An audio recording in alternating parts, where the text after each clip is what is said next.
Hello guys, कैसे हैं आप लोग। लास्ट क्लास में हम लोगों ने क्वेश्चन किया था एक, तो अब एक क्वेश्चन और बचा है। एक्चुअली में 2 या 3 क्वेश्चंस बचे हैं जो कराने हैं, बट अभी फ़िलहाल हम ये क्वेश्चन करेंगे। बहुत इंपॉर्टेंट क्वेश्चन है ये भी। जो क्वेश्चन है ये कहता है कि आपके पास एक ट्राइंगल है पी क्यू आर जिसमें राइट एंगल है क्यू पे। तो मैंने ड्रॉ कर लिया ट्राइंगल।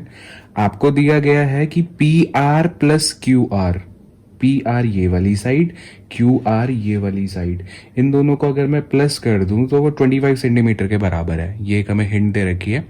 उसके बाद पी क्यू हमें कितना दे रखा है, 5 सेंटीमीटर। ठीक है, तो पी क्यू तो मैं फिलहाल लिख लेता हूँ कि ये मेरा 5 सेंटीमीटर है। और हमें फाइंड करना है साइन पी, कॉस पी और टैन पी। देखो, ये निकालने में तो आप लोग माहिर हो गए होगे, ठीक है। लेकिन इशू अभी आएगा कि हम पहले ये 2 साइड्स तो निकाल ले। अब इसमें ये भी नहीं है कि हमें 2 साइड्स दी और हम पाइथागोरस थ्योरम लगा दे। तो सबसे पहले क्या करेंगे हम लोग, देखो जो हमें गिवन है पहले वो लिख लेते हैं। ये सब तो मैंने लिखना पड़ता है बच्चों, गिवन, फाइंड, ये सब लिखेंगे आप, ठीक है। देन सॉल्यूशन स्टार्ट करेंगे, तरीका है लिखने का, अदरवाइज मार्क्स कटते हैं, ठीक है। तो सबसे पहले हमें दे रखा है P R plus Q R is equal to 25 centimetre, ठीक है। अब मैं किसी भी एक को x मान लेता हूँ, ठीक है। जैसे आप लिख लो यहाँ पे पी आर को मैंने x माना, लिख लेना ऐसे, let P R be x centimetre, Q R मेरा एज इट इज रखा इज इक्वल टू 25, ठीक है। अब उसके बाद यहाँ से हम क्यू आर की वैल्यू निकाल लेंगे। क्यू आर कितना आएगा, 25 माइनस एक्स, ठीक है। ये मेरा क्यू आर आ गया और ये मेरा एक्स हमने मान लिया। तो अब क्या है, अगर हमें एक्स की वैल्यू पता चल जाए तब तो तीनों साइड्स आ जाएंगी, क्योंकि एक हमें पता है, यहाँ पे एक्स पता चल जाएगा तो 25 में से माइनस करेंगे तो क्यू आर आ जाएगा और एक्स की वैल्यू पी आर के बराबर ही है। तो कैसे करेंगे, अब पाइथागोरस थ्योरम का हम यूज़ करेंगे, ठीक है। तो किस ट्राइंगल की बात हम कर रहे हैं, पी क्यू आर की। तो in triangle P Q R, ठीक है, पहले फॉर्मूला लिखेंगे, H square is equal to P square plus B square, ठीक है।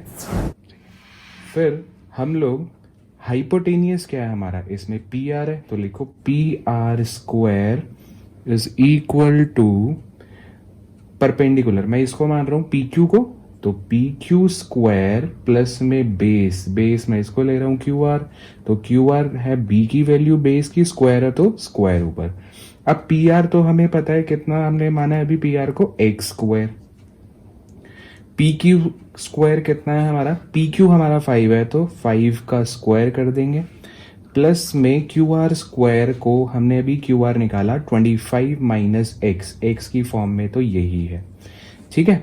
उसके बाद अब इसको आगे यहां पर सॉल्व करते हैं। एक्स स्क्वायर आप एज इट इज लिखो, 5 का स्क्वायर होता है 25, प्लस में a माइनस बी का होल स्क्वायर लगेगा, तो a का स्क्वायर ये होगा 25 का स्क्वायर, प्लस में b का स्क्वायर ये होगा x का स्क्वायर, माइनस 2ab, तो 2 इंटू 25 इंटू में x, X square is equal to 25 plus में 25 का स्क्वायर होता है 625। गाइस स्क्वायर्स याद होने ज़रूरी हैं, क्वेश्चंस करते करते काफ़ी स्क्वायर्स आपको याद हो जाएंगे अपने आप ही।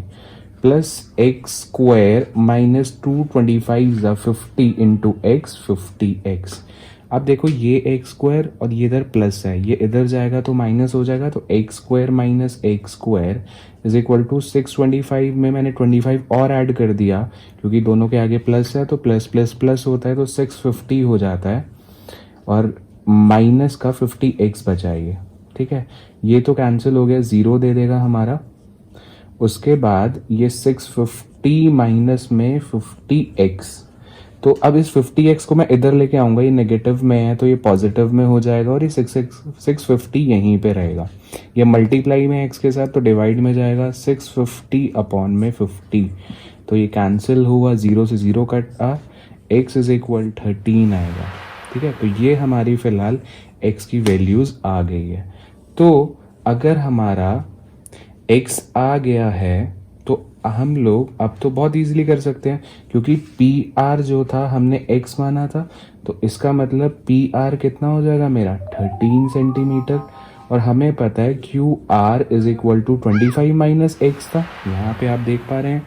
तो क्यू आर की वैल्यू कितनी हो जाएगी, 25 माइनस 13। तो Q R is equal to 12 centimetre. तो जी हाँ, आपने अब तीनों साइड्स निकाल ली है। मेरा P R is equal to 13 centimetre, Q R is equal to 12 centimetre, और आपको 5 तो दिया ही हुआ था। ठीक है, तो अब तो आप बहुत आराम से निकाल सकते हैं। तो ठीक है गाइज, अभी हम लोगों ने तीनों साइड्स निकाल ली है। ये काफ़ी अच्छा क्वेश्चन है। आपको यही इसमें टास्क मिलता है कि आप साइड्स निकालो। तो आप एक्स को लेट करके या एक्स को मानो, वाई मानो, जो आपका मन करे वो मानो, लेकिन आपको एक्स निकालना पड़ेगा। ठीक है, जो भी आप वेरिएबल मानेंगे उससे हमारी तीनों साइड्स आ जाएंगी। तो अब हमारी तीनों साइड्स कितनी आ गई, पी आर मेरा हाइपरटेनियस दिख रहा है, सबसे बड़ा है, तो ये 13 हो गया। नाउ क्यू आर हमने 12 निकाला है। अब तो आप बहुत ज़्यादा खिलाड़ी बन गए होगे भाई। साइन पी कैसे निकलेगा, देखो, साइन पी का फॉर्मूला होता है पी अपॉन में एच। तो मैंने बताया पी, साइन पी का ये रहा, इसके अपोजिट वाली साइड परपेंडिकुलर। तो ये क्यू आर मेरा परपेंडिकुलर इस केस में, और हाइट नहीं हाइपोटेनियस, वो है पी आर। तो ये आ गया क्यू आर अपॉन में पी आर। तो अब क्यू आर कितना है मेरा 12, 12 प्लस में पी आर कितना है मेरा 13। तो ये आपका साइन पी आ गया। सिमिलरली आप कॉस पी निकाल सकते हैं। इसका फॉर्मूला होता है बेस अपॉन में हाइपोटेनियस। फिर उसके बाद अगर पी के हिसाब से ये परपेंडिकुलर है तो बेस क्या हुआ, पी क्यू ऑब्वियसली, और हाइपोटेनियस तो फिक्स्ड है क्योंकि सबसे बड़ी साइड वही होती है पी क्यू। तो पी क्यू कितना है मेरा 5, हाइपोटेनियस मेरा 30। सिमिलरली आप tan p निकाल सकते हैं, which is p by b is equal to p के अपोजिट जो भी साइड होगी वो कितनी होगी, क्यू आर अपॉन में बचा हुआ side base P Q, which is equal to Q R है मेरा 12 अपॉन में 5। ठीक है, तो ये इजी सा क्वेश्चन था, आप कर सकते हैं। ऐसा एग्जाम्पल भी है, वो भी आप करें। और इसके बाद आपको मैं एक छोटा सा टास्क देता हूँ इसी क्वेश्चन में कि आप को कॉस पी निकालें, सॉरी कॉस आर निकालें, टैन आर निकालें, और कॉस क्यू निकालें, एंड साइन क्यू निकालें। ये चारों चीज़ आप निकाल के देखना, तो आपकी प्रैक्टिस हो जाएगी। Cos R, tan R, cos Q और साइन क्यू। तो गाइस, ये एक और क्वेश्चन है, क्वेश्चन नंबर 7। ये भी हम इसी वीडियो में कर लेंगे। इजी है, आई होप आप लोगों को बहुत अच्छे से आता होगा, फिर भी मैं दिखा देता हूँ कि इसलिए मैंने पहले से करके रखा है थोड़ा सा, कि आपको दिए कॉट थीटा की वैल्यू और आपको फाइंड करना है ये वाली term 1 plus sine theta, into में कोई भी साइन नहीं है दो टर्म्स के बीच में, तो इनटू है, मल्टीप्लाई है, 1 माइनस साइन थीटा अपॉन में 1 प्लस कॉस थीटा, इनटू में 1 minus sine theta. Sine theta cos theta तो हमें पता ही नहीं है, तो वो निकालेंगे। वही चीज़ है, पाइथागोरस थ्योरम लगाया, H square is equal to P square plus B square. H square P की वैल्यू हमें पता है, cot theta B by P के बराबर होता है, पंजाब का उल्टा मैंने बताया हुआ है, 7/8। बी मेरा यहाँ 7 है, पी मेरा यहाँ 8 है, तो वैल्यूज डाली, पी का 8 का स्क्वायर, 7 का स्क्वायर, 8 का स्क्वायर होता है 64, 7 का होता है स्क्वायर 49, दोनों को ऐड किया तो 113। H square is equal to 113, square हटा तो सामने स्क्वायर रूट आ गया, तो ये हमारा हाइपोटेनियस आ गया। फिर हमें अब साइन थीटा और कॉस थीटा ही तो चाहिए, वैल्यू पुट करनी और आंसर।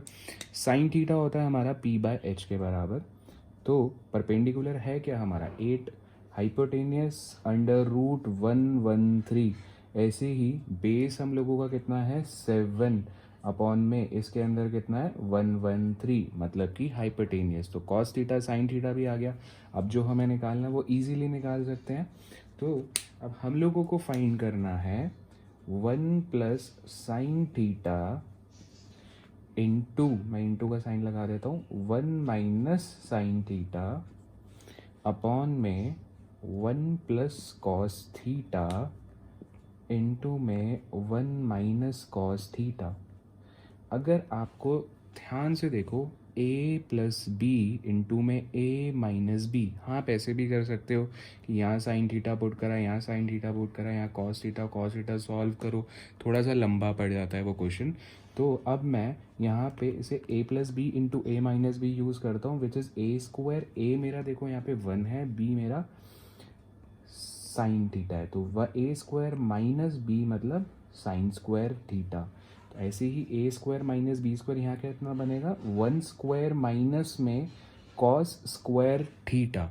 ठीक है, और अब हमें सिर्फ वैल्यू डालनी है और आंसर आ जाएगा। तो ठीक है गाइज, हम लोगों का अभी जो लास्ट हम बिल्कुल वैल्यूज़ पुट करी इसके अंदर, तो हमारा ये आ गया। अब इसे सिंपल नॉर्मली सॉल्व करना है। 113 में से 64 माइनस होता है तो 49 आता है, और आप यहीं पे इसको कैंसिल कर सकते हो, क्योंकि जब पता है आपको ये चीज़ रेसिप्रोकल होकर मल्टीप्लाई होगी तो ऊपर चला जाएगा तो कट जाएगा, तो ये बचेगा। तो ये 49 अपॉन में 113 में से 49 जाएगा तो आएगा 64। यही आंसर है। मैं इस चीज़ को दिखा भी देता हूँ कि जैसे कि मेरे को इसको माइनस करके लिखा तो मेरा 49 अपॉन में 113 आया, अपॉन में इसको इससे माइनस करके 64 अपॉन 113 आया। और हमें पता है कि ये डिनोमिनेटर में भी फ्रैक्शन आ गया, वैसी फ्रैक्शन होता है तो रेसिप्रोकल होकर मल्टीप्लाई होता है ऊपर वाली टर्म के साथ, तो इनटू में 113 ऊपर आ जाएगा और 64 नीचे, तो कैंसिल आउट होके ये 49 अपॉन 64 ही आना है आंसर। यही आंसर था। सेकेंड पार्ट में नहीं करा रहा क्योंकि सिंपल सा है, आपको कॉट स्क्वायर थीटा निकालना है, तो आप इसी का ही स्क्वायर कर दो तो आंसर आ जाएगा, क्योंकि कॉट स्क्वायर थीटा मेरा 49 अपॉन में 64 होता है। ठीक है आप, ठीक है, ओके गाइस।